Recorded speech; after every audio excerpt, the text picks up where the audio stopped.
Muy buenos días. Queremos brindar esta charla en celebración del Día Mundial de la Tuberculosis. Voy a hablar de algunos aspectos históricos, de generalidades de la enfermedad, un poquito de tratamiento. Y cualquier duda, por favor, siéntanse en total confianza de interrumpirme en el momento que lo consideren necesario. Bueno, como ustedes lo saben muy bien, es una enfermedad infecciosa provocada por este señor, Mycobacterium tuberculosis, también conocido como bacilo de Koch. Y ahorita vamos a ver quién fue este señor. Y vamos a ver que involucra predominantemente a los pulmones, por eso es un campo muy propio de la neumología, por eso nosotros nos encargamos, junto con los infectólogos, de tratar a estos pacientes. Pero como vamos a verlo, puede afectar prácticamente cualquier otra parte del cuerpo.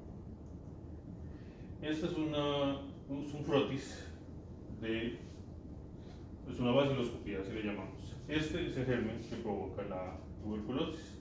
Vean la forma alargada que tiene, y por eso se le llaman bacilos, porque recuerdan bastones. Ese es el motivo. Esta es la técnica que usamos aquí en el hospital, se llama técnica de Ziehl-Neelsen. Habrán oído escuchar de la tensión de Gram. La tensión de Gram no sirve en este tipo de bacilo, sino que hay que aplicarle este otro tipo de tensión. Esta es otra que se utiliza también en nuestro medio, la tensión de euramina, donde se utiliza contra un campo oscuro para resaltar el bacilo.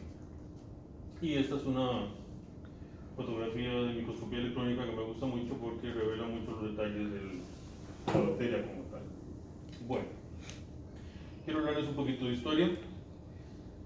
Hay documentos que demuestran claramente cómo desde el año 5000 a.C., algunas momias que se han encontrado, se ha documentado en ellos la presencia de daños por tuberculosis a nivel de vértebras.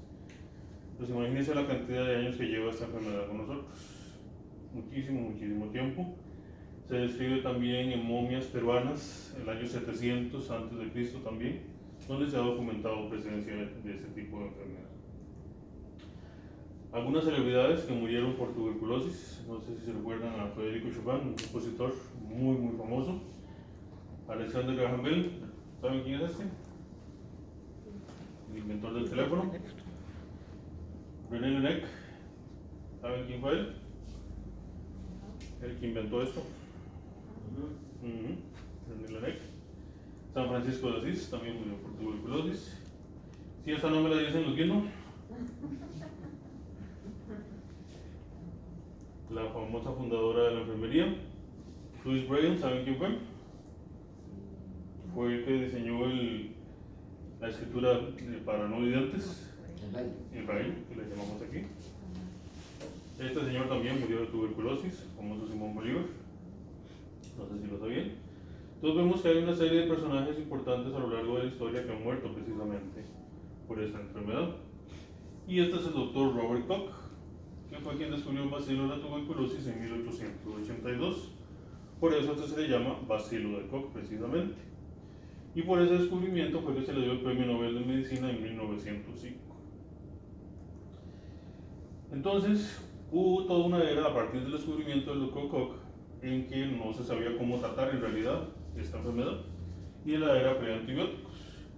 Y lo que se acostumbraba eran cosas como los famosos sanatorios antituberculosos, donde al paciente se le ordenaba reposo, alimentación con una dieta hipercalórica, con calcio, y estamos hablando de pacientes que tenían que tomarse 5 litros de leche por día, y cada vez que se sentaban a comer casi que les servían así como media vaca, ¿verdad? Porque estos pacientes pierden mucho peso. Entonces, en un intento de recuperar peso, los ponían con una dieta hipercalórica, y se suponía que el clima seco de altura les beneficiaba.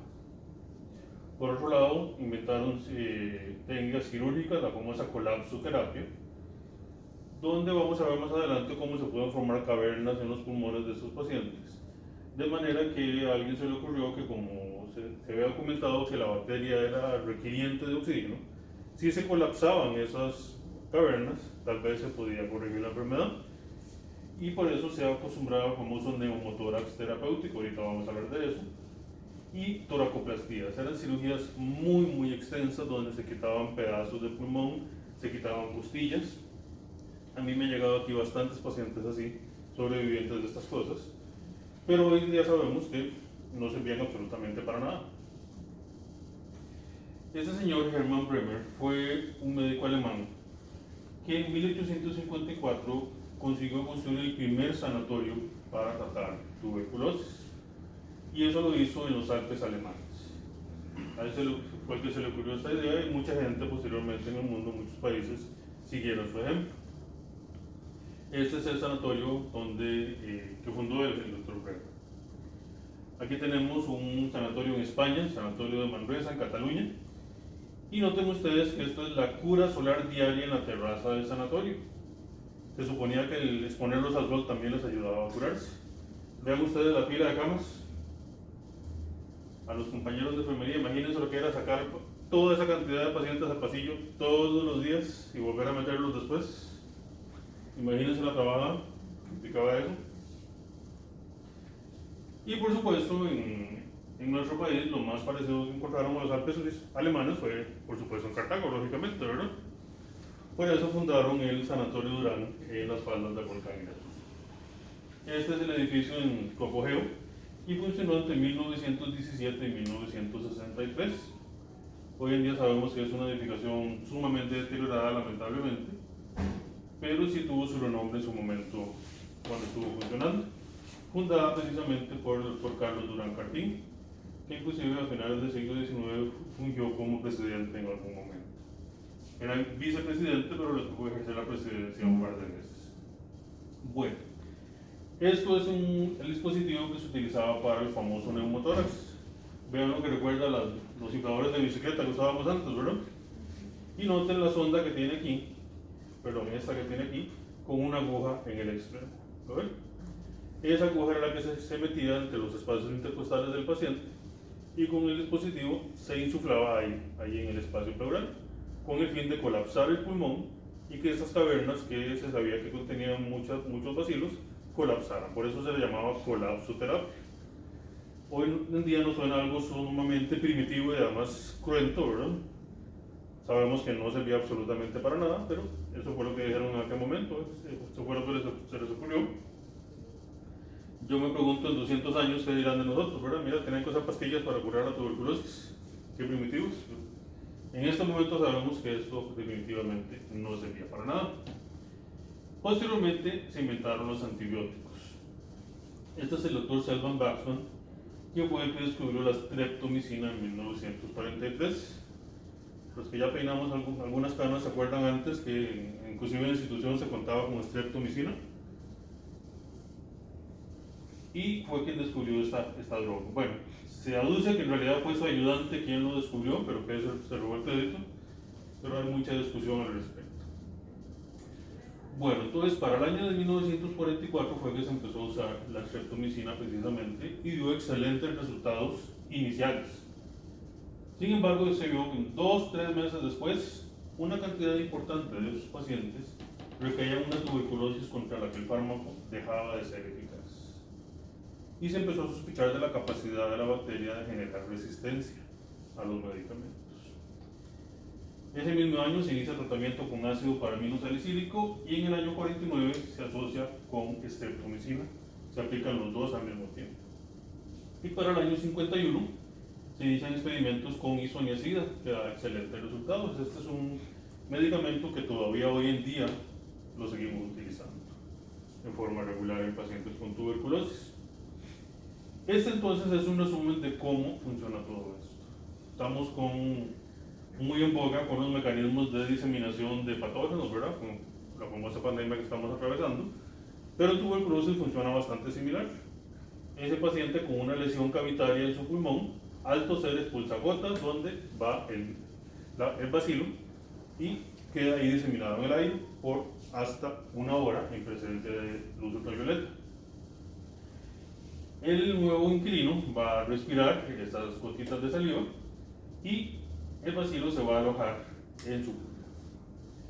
Más adelante vamos a ver cómo puede o no desarrollarse la enfermedad como tal, pero si el paciente sí la desarrolla, va a llegar un momento que esa lesión va a empezar a extenderse al mismo pulmón, posteriormente al pulmón contralateral, y es en la medida que el paciente empieza a producir esputo, flema, va a llegar un momento en que el paciente inevitablemente va a deglutir esa flema. Cuando el bacilo llega al intestino, se le abre no una, sino dos grandes autopistas, llámese el sistema circulatorio sanguíneo y llámese el sistema linfático. Entonces el germen puede diseminarse prácticamente a cualquier órgano que a ustedes se les ocurra. No sé si han oído hablar de la meningitis tuberculosa, es una meningitis sumamente agresiva, por ejemplo. Todos los órganos abdominales pueden verse afectados, hueso, músculos, todo lo que es aparato genitourinario. En algunos países se describe tuberculosis como una causa frecuente de esterilidad de mujeres. Hablamos de piel, hablamos de ojo. Entonces yo le digo a los internos y a los estudiantes que cuando estén en rotación y el profesor les pregunte por la causa o el diagnóstico del paciente, frecuentemente se puede decir tuberculosis y salirse con la suya, porque muchos órganos pueden verse afectados en este momento. Entonces, si el bacilo logra infectar a la persona, la infección inicial normalmente produce un cuadro leve o inclusive puede ser asintomático completamente. Y vamos a ver que la mayor parte de estos pacientes, hablamos de 80-90% de ellos, nunca se van a enfermar como tal de tuberculosis. Van a estar infectados, pero no van a desarrollar la enfermedad como tal, a menos que su inmunidad se vea severamente comprometida. Entonces los bacilos van a permanecer durmientes en el organismo de ese paciente. Entonces el paciente va a desarrollar lo que llamamos un complejo tuberculoso inicial o primario. Noten los ganglios linfáticos locales donde están crecidos de tamaño y podemos verlo en la radiografía. Pero con el paso del tiempo va a disminuir en la medida que el sistema inmune del paciente lo neutralice. Eso se va a calcificar, noten los ganglios linfáticos ya de tamaño normal y frecuentemente podemos verlo en la radiografía como un nódulo pulmonar. Esto es algo que vemos con bastante frecuencia en la consulta externa. ¿Cuáles son los factores de riesgo entonces para que ese paciente que tiene los bacilos durmientes desarrolle la enfermedad en algún momento? Como dijimos, trastornos de la inmunidad. Y en primerísimo lugar está el VIH. Si la población normal, por el hecho de estar viva y tener pulmones, tiene un riesgo de 1, vean ustedes que un paciente con VIH tiene entre 50 y 100 veces más riesgo relativo que la población general. ¿Por qué razón es esto? Porque el VIH va a atacar los glóbulos blancos, los linfocitos específicos que nos defienden normalmente de tuberculosis. ¿Me explico? Entonces ese es el motivo por el cual a todo paciente que se le diagnostica una tuberculosis hay que pedirle una prueba de VIH. Está en las normas, es obligatorio hacerlo.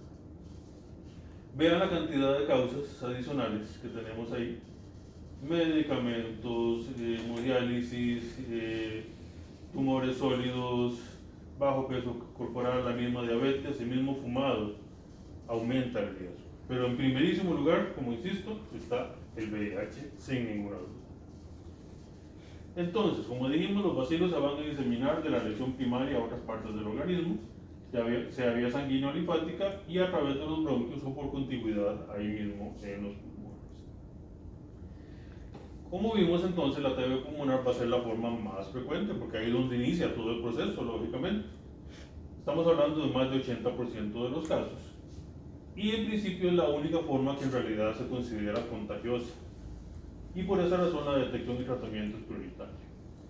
Entonces, en aquellos pacientes que la muestra de esputo de ellos es muy alta, la cantidad de bacilos, podemos verlos al examen microscópico directo de muestras de esputo y ese es el paciente que decimos que tiene una baciloscopía positiva. Hemos oído el término de BK positivo, ¿no? No es que le guste mucho comer el Burger King, no, sino que tiene bacilos de Koch. A eso se refiere el BK positivo. Y estos son los pacientes que son altamente contagiosos.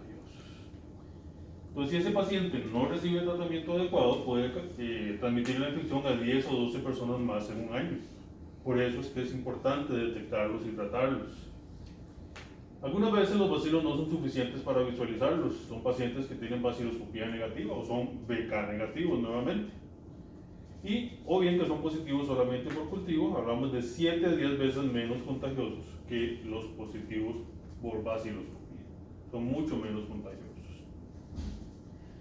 Entonces, vamos a hablar que la TB pulmonar se va a dar generalmente, como dijimos, por reactivación de la infección latente, que usualmente va a ocurrir en las zonas superiores de los pulmones y puede suceder semanas o inclusive años después de que el paciente tuvo el primer contacto con el bacilo.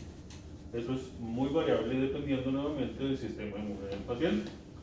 Entonces, aquella lesión primaria que teníamos ahí en el pulmón se puede convertir en una lesión cavitaria en la medida que el bacilo empieza a reproducirse. Si este paciente no recibe tratamiento, lamentablemente puede llegar a algo como esto, donde hay múltiples cavidades en el pulmón, y esto precisamente era lo que se pretendía colapsar con el famoso neumotórax terapéutico que estábamos hablando.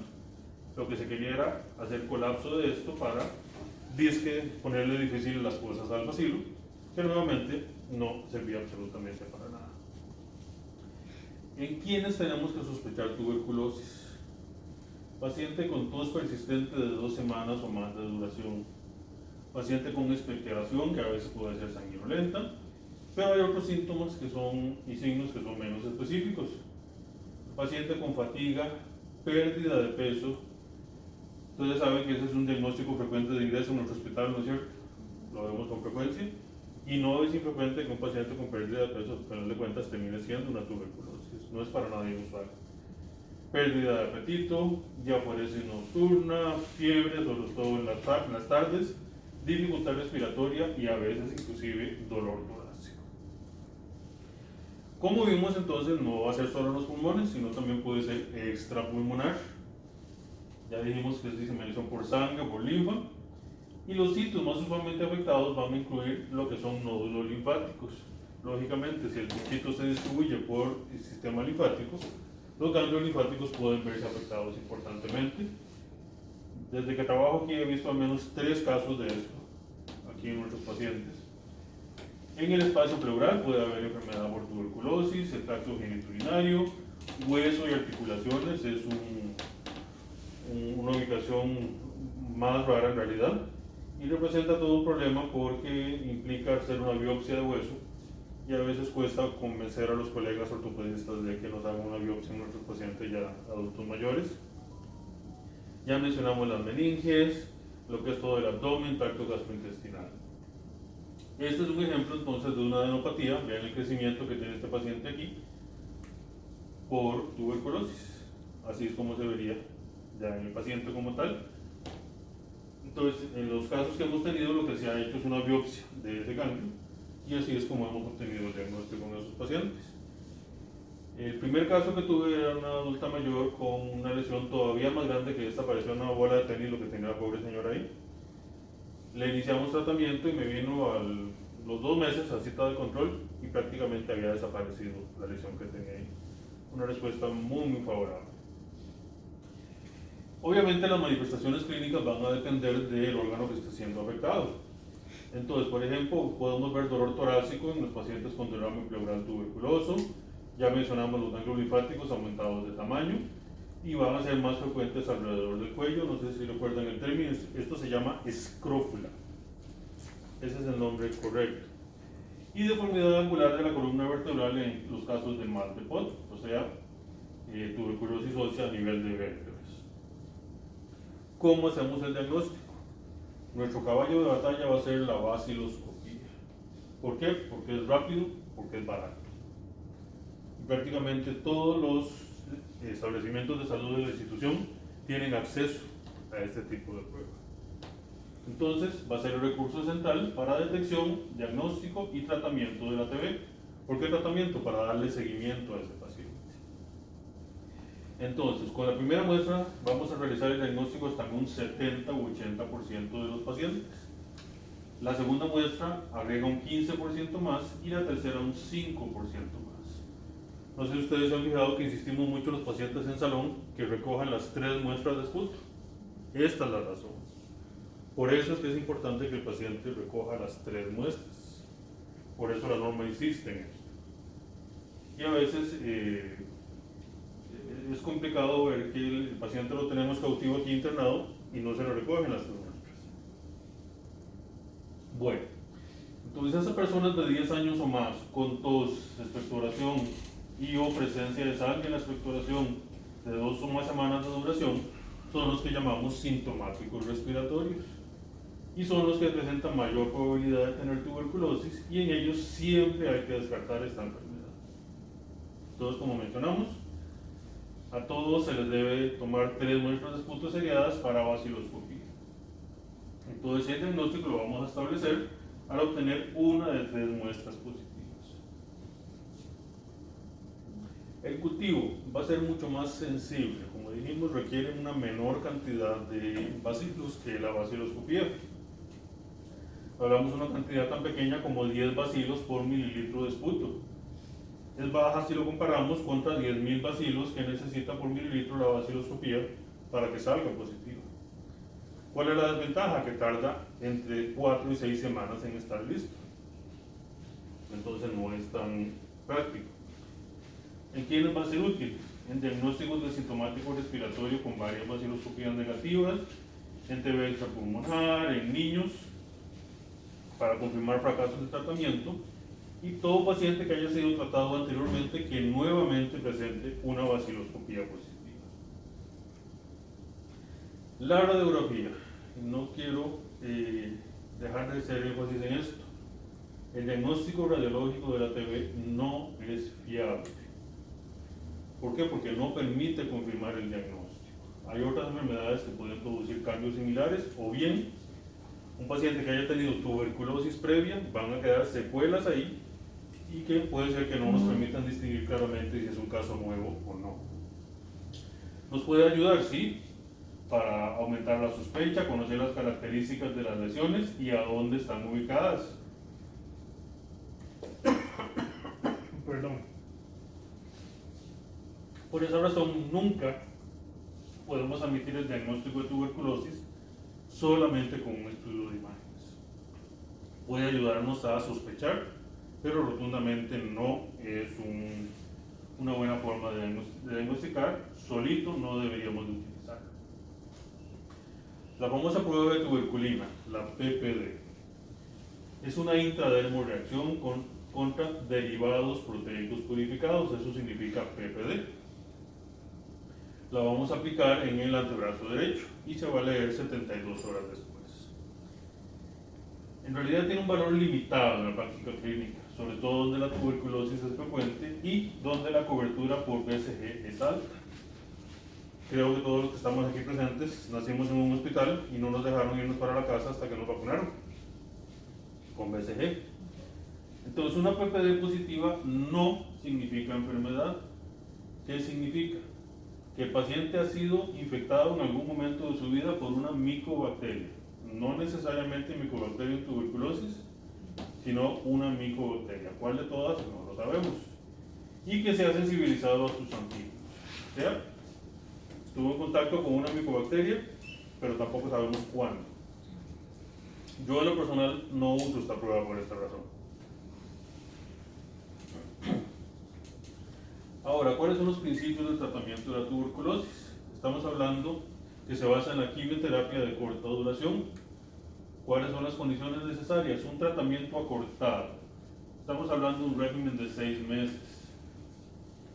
Yo les pregunto, cuando estamos tomando un antibiótico por una semana, cuando ya vamos por el día 3 queremos tirarlo por la ventana, ¿no es cierto? Así que 6 meses no suena como un tiempo muy corto, que digamos, ¿verdad que no? Lo es si consideramos que los esquemas más antiguos eran de 18 y 24 meses. Por eso se le llama tratamiento acortado. Es importante el uso de una asociación apropiada de 4 medicamentos antituberculosos potentes en la fase inicial, precisamente para prevenir la aparición de resistencia a los medicamentos. La idea es que cada uno de esos 4 fármacos tiene un mecanismo de acción diferente. Entonces es muy difícil que el bacilo desarrolle resistencia a los 4 medicamentos al mismo tiempo. Es sumamente improbable. Obviamente hay que darle dosis adecuadas, por eso insistimos en el paciente internado que hay que pesarlo a veces. Hay que calcular esas dosis. Hay que asegurarse el uso regular del tratamiento por parte del paciente y administrarlo bajo supervisión. Ustedes han visto en el paciente internado que pasa a la enfermera de tuberculosis con la tabla para anotar las tomas de los medicamentos del paciente. Este es el motivo. Y una vez que el paciente ya está en el hogar, y ustedes lo ven, al paciente cuando se le da egreso no se le da receta de medicamentos, se le da referencia a Levice. ¿Por qué? Porque ahí entonces el paciente va a ir a Levice y van a coordinar con ellos, ya sea para que el paciente se desplace todos los días a Levice a recibir el medicamento o que vayan de Levi's a la casa a darle medicamento al paciente. Pero es algo tan sencillo como decirle, doña Sonia, aquí están sus pastillas, aquí está su vaso de agua, tómeselos, abra la boca, ya se los tomó, perfecto, hasta mañana. Suena demasiado simple, pero eso interesantemente ha mejorado muchísimo, muchísimo las tasas de curación de pacientes con tuberculosis. Este es el flujograma del paciente a nivel institucional. Ya hablamos del paciente con un tratamiento supervisado. Nuevamente hay que tomar muestras de esputo en el camino. Entonces, sobre todo si hay persistencia de baciloscopía positiva en algún momento, es donde hay que referir al paciente al segundo o tercer nivel de atención.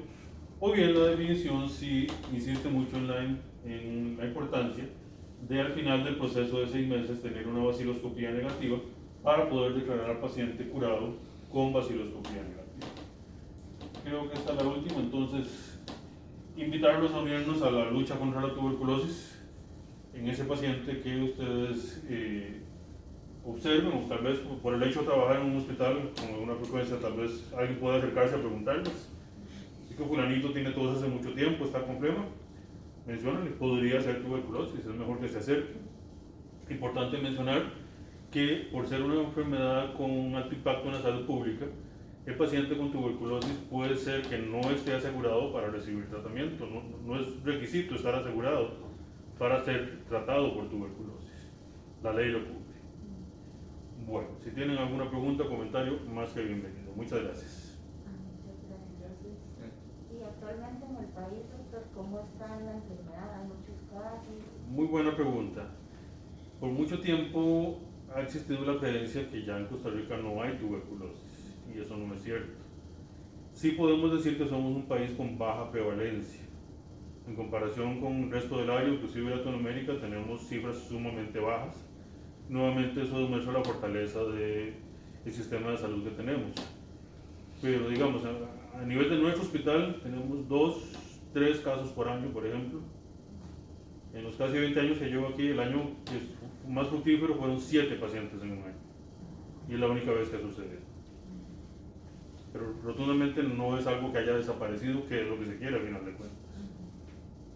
Pero ya no se necesita el aislamiento como el aislamiento de antes. Aquellos pacientes que los desterraban a San Antonio Durán, no.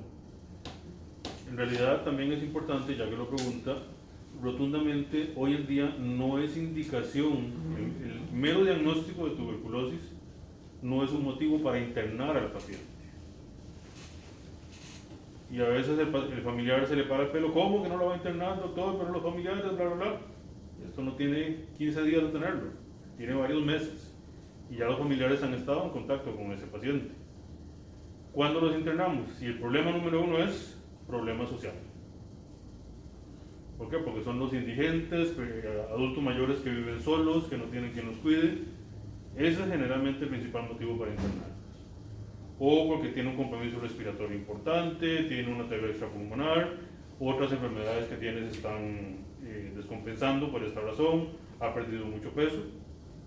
Esas son las veces donde internamos al paciente y sí hay que ponerlo en aislamiento por unos días, específicamente 15 días. A los 15 días ya de iniciado el tratamiento se considera que el paciente deja de ser contagioso. Pero aquello que veíamos antes de mandar 2 o 3 años a San Antonio Durán al paciente, no, eso ya no se hace. Sí. Doctor, porque es que, bueno, usted dijo que la PPD es presuntiva, ¿verdad? Pero cualquier micobacteria puede darla positiva. Correcto. Porque a las personas cuando les hacen una PPD y salen positivos, reactivas, los someten a tratamientos tan fuertes y no se desculcan para ver si es... Compañero, tengo discrepancias muy fuertes con las autoridades que indican esa acción. Yo no estoy de acuerdo con eso. En mi opinión no es necesario.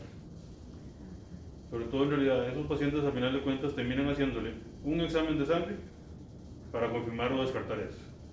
Y si el examen sale negativo, no le da tratamiento. Entonces, ¿para qué le hicieron la PPD? Exactamente. Yo a mis pacientes no se lo mando. Es que yo también aquí a los compañeros, digamos, en el hospital, y les sale la PPD y el hígado cada rato. Sí, yo sé. La única vez en mi vida que me hicieron una PPD No me preguntaron, yo tenía 7 años y me la hicieron. Es la única vez en la vida que me han hecho una mamografía. ¿Qué más? El tratamiento en mujeres embarazadas. El único que estaría contraindicado sería la streptomicina, que no es parte del esquema usual, del esquema normal. Todos los demás, tanto en embarazo como en lactancia, se consideran seguros, siempre y cuando el hígado de la madre no tenga problemas.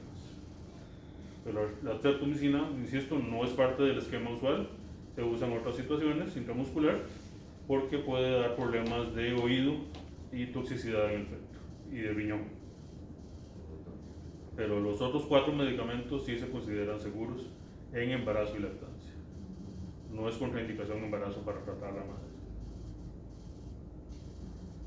¿Qué más? ¿Conoce usted algún caso de que, por ejemplo, no se le haya podido dar el tratamiento por otras condiciones propias del paciente, por ejemplo? Que no.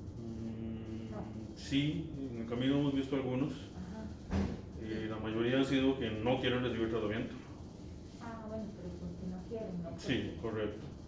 En su defecto, ocasionalmente, como muy bien decía el compañero, puede presentar algunas alteraciones de la función hepática del paciente.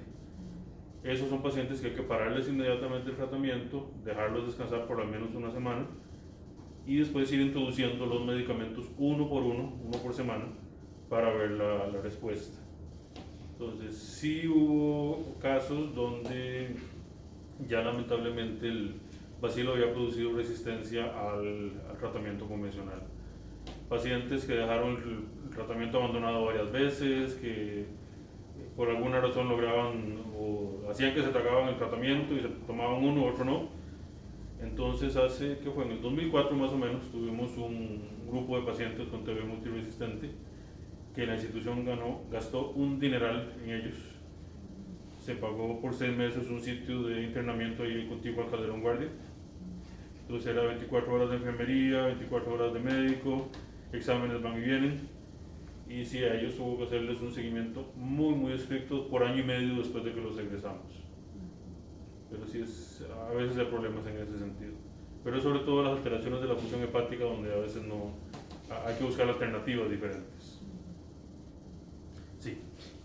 Doctor, y cuando hay una infección ocular por tuberculosis, ¿cómo lo tratan? ¿Con gotas? Porque No, en principio todas las infecciones extrapulmonares por TB reciben el mismo esquema de tratamiento, excepto la ósea, que se extiende a 9 meses. Pero las demás en principio es el mismo esquema de tratamiento. A la meningia sí hay que agregarle esteroides por la inflamación tan severa que produce, pero en principio son los mismos medicamentos en el mismo esquema, incluyendo los ojos. ¿Qué más? Cuando en una familia hay